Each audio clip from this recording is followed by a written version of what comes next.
1 जनवरी 2025 हर तरफ नए साल की खुशियां छाई थी। उसी दिन एक ईमानदार न्यूज एंकर मुकेश चंद्राकर को भ्रष्टाचार के खिलाफ अपनी आवाज उठाने की एक ऐसी खौफनाक सजा दी गई जिसकी कल्पना से ही दिल दहल जाए। कत्ल इतना बेदर्दी से किया गया था कि पोस्टमार्टम करने वाले डॉक्टर का कहना था कि उन्होंने अपने 12 साल के करियर में ऐसा केस आज तक नहीं देखा था। आखिर क्या थी वो सच्चाई जो कुछ ताकतवर लोगों को इतनी डरा दी कि उसने मुकेश चंद्राकर की जान छीन ली? आइए जानते हैं। छत्तीसगढ़ के बीजापुर जिले के बासागुड़ा गाँव में जन्मे मुकेश चंद्राकर ने कठिन परिस्थितियों के बावजूद अपने जीवन को नई दिशा दी। नक्सल प्रभावित क्षेत्र में जन्मे मुकेश चंद्राकर के जीवन में चुनौतियां बचपन से ही थी। महज 2 साल की उम्र में पिता को खोने के बाद परिवार आर्थिक संकट में आ गया। मां आंगनवाड़ी में काम करके बच्चों की पढ़ाई का सपना जिंदा रखा। बेहद कम आय में भी उन्होंने बच्चों को बेहतर भविष्य देने का प्रयास किया। छत्तीसगढ़ में नक्सलियों के आतंक को रोकने के लिए सरकार ने सलवा जुडूम नाम का आंदोलन शुरू किया। शुरुआत में यह आंदोलन तो जनता का समर्थन था, लेकिन धीरे धीरे यह खुद ही अत्याचार का कारण बन गया और जल्द ही यह आंदोलन निर्दोष लोगों की जिंदगी तबाह करने लगा। जो लोग सलवा जुडूम की बैठकों में जाते उन्हें नक्सली मार देते और जो लोग मना करते उन्हें सलवा जुडूम वाले अपनी क्रूरता का शिकार बनाते। चंद्राकर परिवार भी उस हिंसा से नहीं बच पाया। उनका गांव तहस नहस हो गया और उन्हें मजबूरी में राहत कैंप में रहना पड़ा। वहां उनकी जिंदगी और भी मुश्किल हो गई। मुकेश जंगलों से महुआ और इमली बीनकर जो थोड़े पैसे मिलते उनसे ही परिवार के जरूरतों का सामान खरीदते ताकि परिवार का गुजारा हो सके। मुसीबतों से घिरे इस परिवार के लिए उनकी मां ही एक सहारा थी, लेकिन 2013 में कैंसर ने उन्हें भी छीन लिया। मुकेश और युकेश 2 भाई जिन्होंने अपनी जीवन की कठिनाइयों का सामना करते हुए एक दूसरे का साथ दिया। जहां मुकेश ने एक गैराज में मैकेनिक का काम करना शुरू किया, वहीं युकेश जर्नलिज्म में अपने करियर की शुरुआत की। बड़े भाई को जर्नलिस्ट के रूप में करियर बनाते देख मुकेश के मन में भी इस प्रोफेशन के प्रति इच्छा पैदा हुआ और युकेश के गाइडेंस से मुकेश ने जल्द ही लोकल न्यूज चैनलों से लेकर सहारा न्यूज 18 और एनडीटीवी जैसे बड़े चैनलों में काम करना शुरू किया। मुकेश को जर्नलिज्म में गहरी समझ और जमीन से जुड़े अनुभव ने उन्हें बाकी पत्रकारों से अलग किया। उनका निडर नजरिया उन्हें सबसे अलग बनाता था। मुकेश केवल एक पत्रकार नहीं बल्कि एक बहादुर और देशभक्त जर्नलिस्ट थे। उनके काम ने उन्हें बस्तर में एक रियल हीरो बना दिया था। 2019 में जब उन्होंने स्कूल के मिड डे मील घोटाले का पर्दाफाश किया था, जहां पर बच्चों को बेहद खराब खाना दिया जा रहा था, और फिर 2021 में नक्सलियों ने सीआरपीएफ कमांडो राकेश्वर सिंह मनहास को पकड़ लिया था और उन्हें जल्द ही मारने वाले थे। वहां के हालात इतने खतरनाक था कि नक्सलियों के इलाके में किसी के घुसने की हिम्मत नहीं थी, लेकिन पत्रकार मुकेश चंद्राकर ने न सिर्फ अपनी जान की परवाह की बल्कि अपने बाइक पर सवार होकर राकेश्वर सिंह को वहां से छुड़ा कर लाया। इसके बाद प्रधानमंत्री ग्राम सड़क योजना के सब इंजीनियर अजय लक्का और उनके साथियों को नक्सलियों ने किडनैप कर लिया था। मुकेश चंद्राकर ने नक्सलियों के जन अदालत में जाकर अपील की और अपने साथियों की मदद से उन्हें छुड़ाया।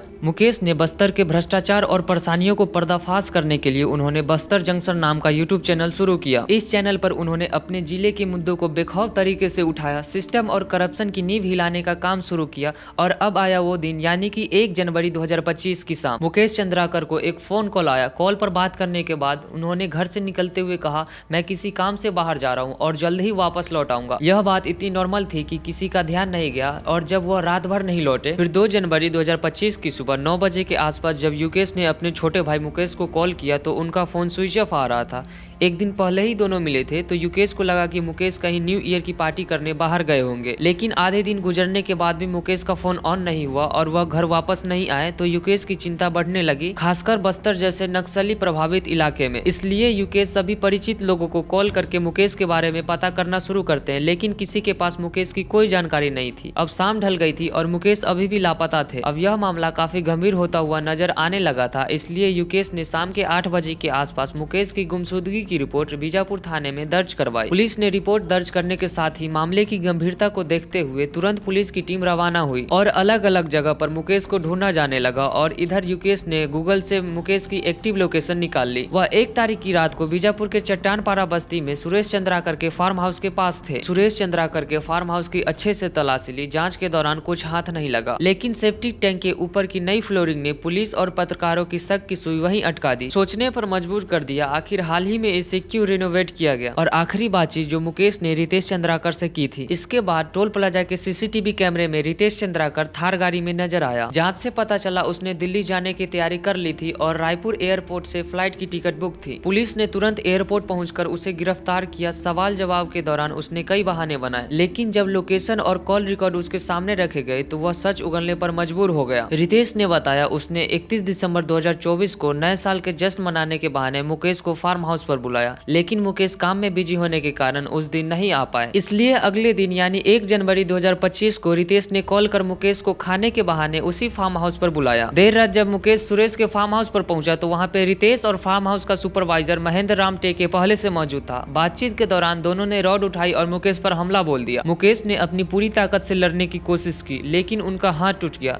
दोनों ने इंसानियत की सारी हदी पार करते हुए एक आयरन रोड से उनके सिर पे 15 वार कर उन्हें मौत के घाट उतार दिया। और उसके इस बयान के बाद पुलिस ने बीजापुर बस स्टैंड से महेंद्र राम टेके को गिरफ्तार किया। पूछताछ में महेंद्र टेके ने पूरी साजिश का खुलासा कर दिया। उसने बताया कि सुरेश चंद्राकर ने ही मुकेश को अपने रास्ते से हटाने के लिए यह प्लान बनाया था। मौके पर सुरेश वहां मौजूद नहीं था लेकिन सब कुछ उसी के इशारे पर हो रहा था। और फिर सुरेश को पकड़ने के लिए एसआईटी ने 200 सीसीटीवी खंगाले और 300 नंबर्स की लोकेशन ट्रेस की, जिसके बाद हैदराबाद में अपने ड्राइवर के घर में बैठे सुरेश को गिरफ्तार कर लिया गया। जैसा कि मैंने आप लोगों को बताया 3 जनवरी को जब वो 2 लोग पकड़े गए थे उसके बयान के बाद उस टैंक को तोड़कर देखा गया था, क्योंकि उन दोनों ने बताया था कि उस टैंकर में मुकेश को कवर कर दिया था। आखिरकार दोपहर 3 बजे उस स्लैब को तुड़वाना शुरू किया। स्लैब टूटने के बाद पुलिस ने उस सेप्टिक टैंक को खुलवाया तो मंजर देख सभी के होश उड़ गए, क्योंकि उस सेप्टिक टैंक के अंदर मुकेश की बॉडी दफन थी। बॉडी की कंडीशन बता रही थी कि मुकेश को किस कदर बेरहमी से हत्या की गई थी। वहां मौजूद किसी ने भी आज से पहले इतनी भयानक मंजर नहीं देखी थी। कत्ल इतना बेदर्दी से किया गया था कि पोस्टमार्टम करने वाले डॉक्टर का कहना था कि अपने 12 साल के करियर में आज तक ऐसा केस नहीं देखा। सुरेश चंद्राकर जो कभी छोटे मोटे ठेकेदार हुआ करता था, समय के साथ बड़े बड़े अधिकारियों तक अपनी पहुंच बना ली। धीरे धीरे सुरेश ने ग्रामीण योजनाओं के ठेके अपने नाम किए और गांव में सड़क निर्माण जैसे कामों से करोड़ों के घोटाला करने लगा। और फिर 2021 में सुरेश चंद्राकर ने अपनी शादी एक शाही अंदाज में किया। शादी में 10 करोड़ से भी ज्यादा रुपए खर्च किए गए थे, जिसमें बड़े बड़े सेलेब्स को भी बुलाया गया था। सुरेश की शादी तब चर्चा में आई जब वह अपनी पत्नी को हेलीकॉप्टर में विदा कर घर लाया। यह बात पूरी गांव में फैल गई। सुरेश की शादी के बाद उस पर सवाल उठने लगे कि उसने ठेकेदारी से इतनी बड़ी रकम कैसे कमाई। इसी के बाद पत्रकारों और मुकेश ने उस पर नजर रखनी शुरू की। मामला तब बिगड़ा जब दिसंबर 2024 को मुकेश ने 120 करोड़ के सड़क घोटाले का पर्दाफाश किया। बीजापुर से गंगलूर तक बन रही 52 किलोमीटर सड़क की बजट 56 करोड़ से 120 करोड़ तक बढ़ा दिया गया। हाल ये था कि सिर्फ 1 किलोमीटर सड़क में 35 गड्ढे हो गए। सड़क की क्वालिटी इतनी खराब थी कि लोग इसे हाथ से भी उखाड़ सकते थे। मुकेश ने इस घोटाले को सबके सामने लाया। रिपोर्ट सामने आई और छत्तीसगढ़ सरकार ने एक इंक्वायरी कमेटी फॉर्म कर इस रिपोर्ट के आधार पर उस प्रोजेक्ट पर जांच बैठा दी। मुकेश चचेरा भाई था, इसलिए सुरेश का सबसे ज्यादा खून उसी पर खोल रहा था और इसी के चलते मुकेश की हत्या कर डाली।